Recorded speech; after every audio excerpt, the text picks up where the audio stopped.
Souvent, même dans le milieu professionnel, dans le milieu amical, même dans le milieu collégial, on peut parler de tout, ça dérange personne.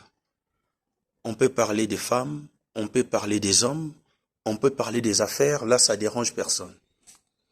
Mais lorsqu'on seulement on veut parler du Seigneur Jésus-Christ, lorsqu'on veut parler seulement de choses célestes, là ça commence à déranger les gens. Écoutez, laisse-moi vous dire une chose. Maintenant, on va vous suivre partout. Dans les réseaux sociaux, nous sommes là. Nous vous apportons l'évangile.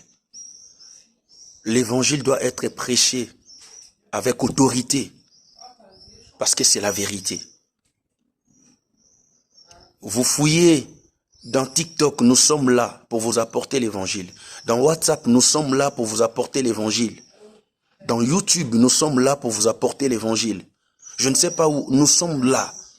Il y aura toujours des gens qui vous suivront pour vous apporter l'évangile de Christ, qui est l'évangile de la grâce. On peut tout parler, tout le monde est content. Mais lorsqu'on commence à parler de Jésus-Christ, je ne sais pas, tu commences à froisser le visage, on dirait on te parle de quelque chose qui te nuit. Alors c'est pour ta vie. C'est pour ton intérêt, mon frère, ma soeur. On t'apporte la bonne nouvelle, c'est pour ton intérêt. L'évangile que tu es en train de rejeter aujourd'hui, mais en secret tu souffres. Qui ne sait pas qu'en secret tu souffres? Tout ce que tu montres dans les réseaux sociaux, ce n'est rien. Il n'y a pas le vrai bonheur en dehors de Jésus-Christ. Jamais, il n'y a pas de vrai bonheur. Tout ça, ce sont des mascaras.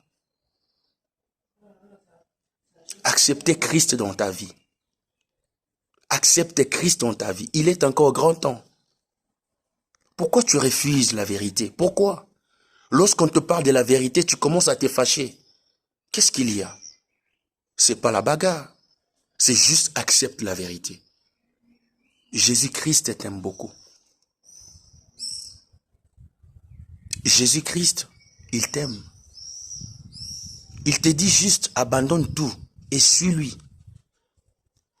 C'est comme Pierre avait demandé à Jésus, nous qui avons tout quitté, qu'allons-nous gagner? J'ai aimé beaucoup la réponse du Seigneur Jésus. Il lui a dit, dans ce siècle présent, vous aurez le centuple de ce que vous aurez quitté. Et dans le siècle à venir, vous aurez la vie éternelle. Quel prophète peut promettre de telles choses? Quel personnage de la Bible ou de tels livres, n'importe quel livre peut promettre à quelqu'un la vie éternelle, peut lui assurer son lendemain? Il n'y a que Jésus-Christ. Accepte-les dans ta vie. Reçois-les comme ton Seigneur et Sauveur personnel. Tu verras sa gloire dans ta vie. Mettez le j'aime, le salut est venu vers toi.